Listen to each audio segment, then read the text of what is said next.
Hello everybody, my name is Olivia Duff, and I'm really excited to be presenting here with you all today. I'd like to thank Sandra and the organizers of the events for having me. Today we'll be discussing myths and fairy tales, so the title of this presentation is From Myth to Fairy Tales, Analyzing the Evolution of Gender Roles Through Adaptation.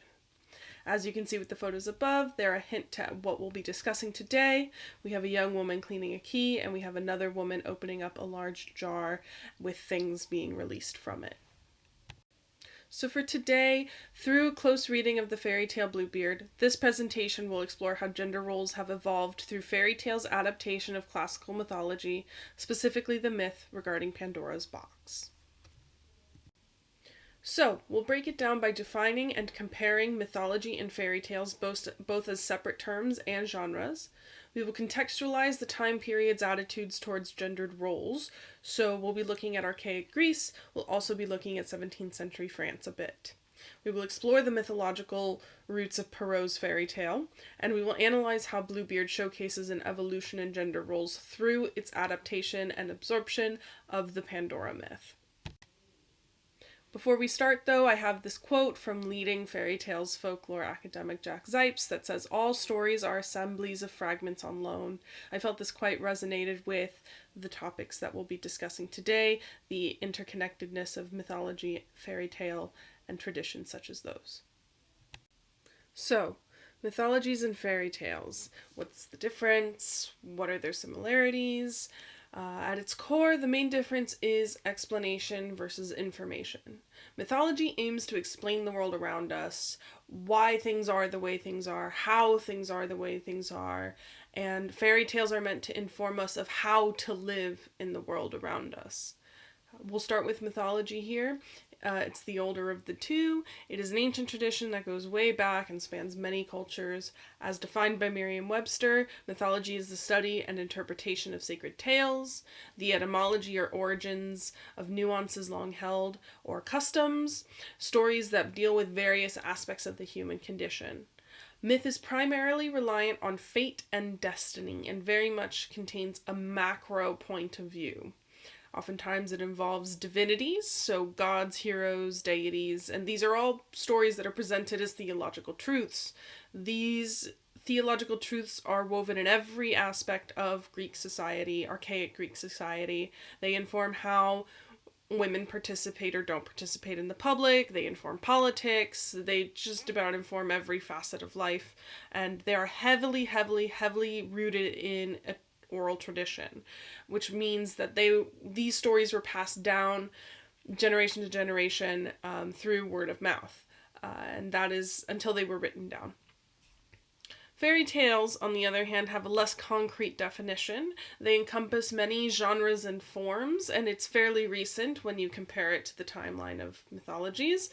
The original term was coined by Catherine d'Aulnoy in 1707, and the term did not even really become super popular until the 1750s. Now, fairy tales are usually secular. They're tales or short stories, and they have core characteristics such as fantastical events and universal settings. So what that means is a setting that the person listening can understand, can place themselves in, a setting that's easy to relate to. And then you obviously have fantastical settings such as talking wolves, beanstalks going to the sky, that sort of thing. Fairy tales take on a micro perspective. They usually involve regular people with heavy emphasis on individual choices and morality. They're very focused on action and consequence. Now, in the 17th century and 18th century, when fairy tales and folklore was kind of having this renaissance, a lot of authors drew from folklore or folkloric tradition. And so a lot of these stories that they transcribed were passed down through oral tradition. But the difference here is that they are not always based in oral tradition or a previous tradition. For example, Charles Perrault contrived a Bluebeard entirely on his own. There's no record of a Bluebeard-like figure in the folklore that he was around and had experienced at the time. That being said, we'll move into the historical context for Pandora's box. On the left-hand side, you can see a Greek mixing jar, a crater, a calyx crater, and Pandora is being adorned with jewelry by one of the goddesses of Olympus. So she first appears without a name in Hesiod's Theogony, and then later on in his almanac Works and Days, which was written around 700 BCE. The Theogony is a critical text that informs us of the origins and genealogies of the Greek gods, and Works and Days is one of the first ever recorded collections of mythology as an almanac. It's aimed to teach others how to live a good life. Hesiod was a farmer in archaic Greece and was writing from that perspective.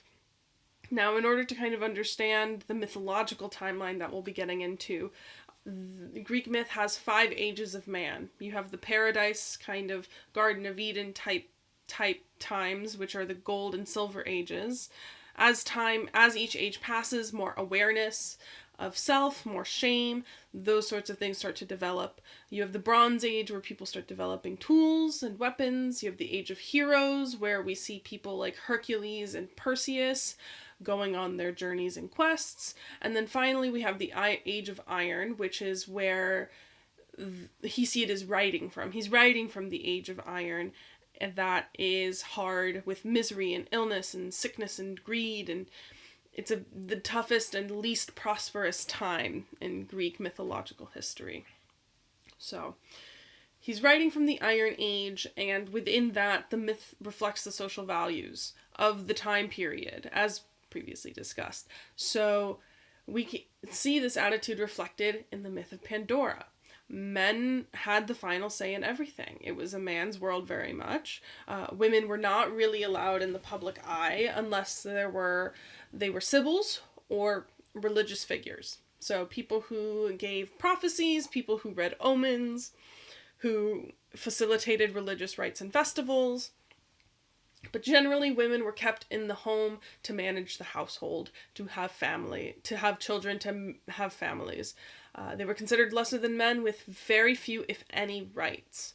So how does this attitude reflect onto Pandora? Well, in accordance with the mythological history, Pandora is responsible for the presence of evil in the world. She has made a choice that has condemned the world, and therefore women can no longer be trusted with these kinds of decisions, or any sort of decisions for that matter. And so Pandora, in this sense, is a cautionary tale in this time period in allowing women agency and autonomy. Now, before I go further, there is some contention about the translation of the word box. Some say that it was mistranslated originally from the word casket, and that it is in fact a jar instead. So if you remember back to the title slide, on the right-hand side there was a woman with a large vessel releasing things. Things were flying out of it. That would be the jar or the pithos that Pandora would have opened. But for clarity, I'm just going to refer to it as Pandora's box. So, Pandora's box. In short, it's a revenge myth. It's an origin tale for evil and misery in the world. Basically, Prometheus, a titan, steals fire from Mount Olympus and brings it down to the land of men and gives it to them. And Zeus has explicitly forbidden this, and so as a response he says, "I will give men as the price for fire an evil thing." And he bade Hephaestus to make haste and fashion a sweet, lovely maiden shape. So, Pandora was designed as a tool for vengeance. Zeus commands her creation, and every god on Olympus contributes. You have Athena giving her intelligence, you have Aphrodite giving her beauty, you have Hermes giving her deceit and lying, and she is then gifted to Epimetheus, the brother of Prometheus, who was warned not to accept any gifts from Zeus. But he does. He receives Pandora and Pandora's box. She opens the box, and everything flies out but hope. The important thing here is that the only reason that hope remains in the box is because Zeus wills it. So in short, Pandora was the first woman in general, and women inherently were created to release evil and misery into the world. So that is the etymology for evil. That is also the etymology for women in Greek society. So Bluebeard was published obviously much later. It was published in the first collection by Charles Perrault. The French title is there, but the English version would be The Tales of the Mother Goose. 17th century France was rapidly becoming a hub for literary work, especially when it came to folk tales and fairy tales and hosting intellectual gatherings and literary salons. Literary salons in France at the time were very popular, and they were oftentimes run by women. Now, it does need to be said that these women were primarily elite women. Women of any lower class really didn't have access to this sort of thing, but women were still allowed in literary salons, and in a time where women had few public privileges, the salons allowed them to perform and write as equals and actively create the culture and solidify the fairy tale genre. These were the contemporaries of Perrault, and he was very heavily influenced by them. At the same time, we see this fairy tale come about at the quarrel of the ancients and the moderns. This was a philosophical debate during the time Perrault was writing, and it pitted the modernity of French writing and the Enlightenment to the classical texts of antiquity. Because of this, and because Perrault was an educated man in France, there is sufficient evidence to say that Perrault was well acquainted with mythology, well acquainted with classical tradition, and more than likely familiar with Pandora's myth, as were his contemporaries. Now, despite his background in education, he dislikes mythology. He states, unlike the old fables devised by the ancients, they, fairy tales, contain useful morals. So here we can see a shift from explaining the world to explaining how to be in the world, how to act appropriately, how to have morals, how to live. And that is the setting for the Fairy Tale of Bluebeard. The Fairy Tale of Bluebeard itself is quite short. It's only a few pages, but there's a lot that happens. So this young woman gets married to Bluebeard, a wealthy older nobleman. He is neighboring her family's farm, and he goes over and asks to marry one of the daughters. The family is unsure what to do. His last 6 wives have mysteriously disappeared, but he hosts them for a week of festivities and feasts and ends up marrying the youngest one. Now, a short time passes, and her husband, Bluebeard, gives her a set of keys, but forbids her from entering one specific room. She paused for a moment, recalling her husband's prohibition. The temptation was so strong that she could not withstand it. And so she opens this forbidden door, and in her shock drops the key to the door. The key lands in a pool of blood, staining the key, and she looks up to find the bodies of his 6 previous wives. He comes home, he sees the key, sees it stained, and he's enraged. He tries to kill her, but she asks for time to pray before she dies and ends up being able to signal to her family, and her brothers come in time to rescue her, and instead of Bluebeard killing her, her brothers kill Bluebeard instead. So now that we've gone into the myth and the fairy tale, and we have an understanding of the terms and the genres, we can read more closely to the correlations between the two. So there is a direct correlation between stories. There is a female curiosity that has a consequence. Pandora opens her box, and the young wife of Bluebeard opens the forbidden room. Perrault engaged with the very mythological tradition he critiqued, but he also kind of put a band-aid on the critique that he had, in that Bluebeard does present a moral, so he uses myth as a means to an end, to extend his own idea, to move past the boundary the ancients set. So both narratives have overlapping themes of female autonomy and agency, curiosity as a transgressive act, and the manipulation of women. Now, archaic Greece and 17th century France both expected women to be within the sphere of the home and homemaking. Curiosity and agency were seen as negative things. Women did not have really a public presence or a public opinion at the time. However, 17th century France has the exception of the literary salons and Perrault's contemporaries. And so there is an extension and moving beyond the initial myth's attitude towards women and their roles within society. Additionally, there's a lack of autonomy in the situations they find themselves in. Pandora has no choice in her creation. She is simply created to execute the will of a man, to execute the will of Zeus. Similarly, Bluebeard marries the young woman as a means to an end. He manipulates her into marrying him so that way he can kill her. According to Zipes, Bluebeard is a tale about power and why power should be in the hands of men. Bluebeard is not a good man. However, he's not the only man in the tale. Remember, the young woman's brothers end up killing him.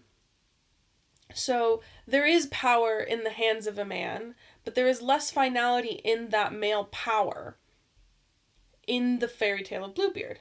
Pandora's myth ends with the full assumptive, no one escapes Zeus's will.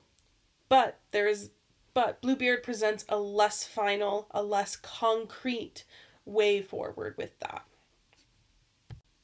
Speaking on the ending of both of those myths, Pandora has no real resolution for herself. The myth ends with the warning that nothing escapes Zeus's will. Male power is finite. It is set in stone here. But there's a noticeable evolution of these restrictive attitudes towards women within Bluebeard. Perrault moves beyond the punishment of the female character with a full redemption arc.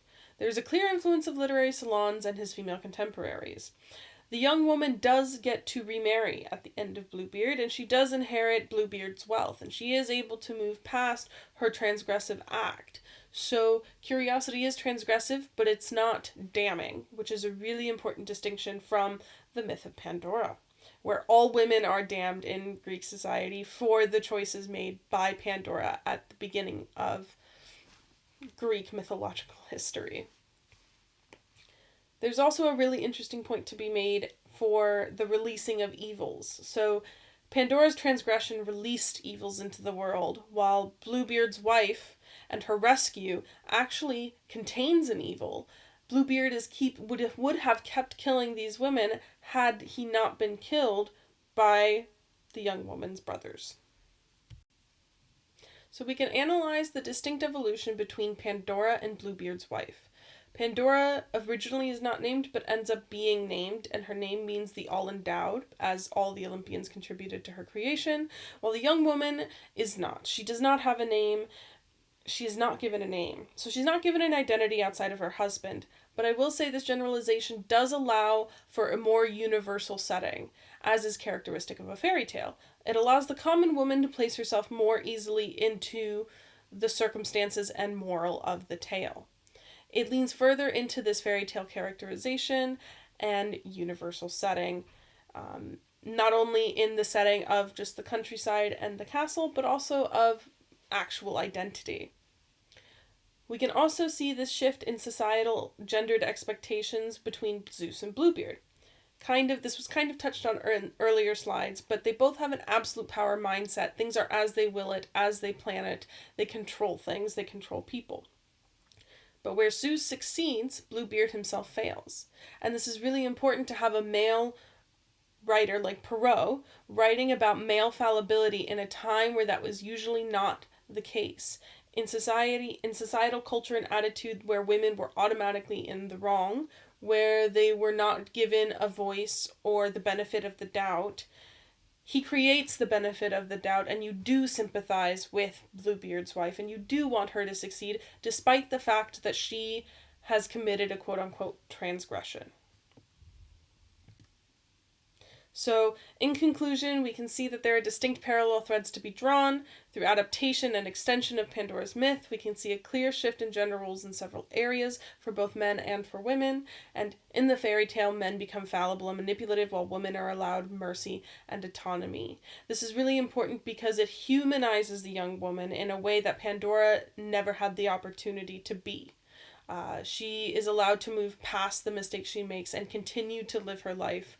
And that is a really important extension and evolution of the gender role, to see that women are allowed to inhabit these spaces and they are allowed to move forward even if they do the wrong thing.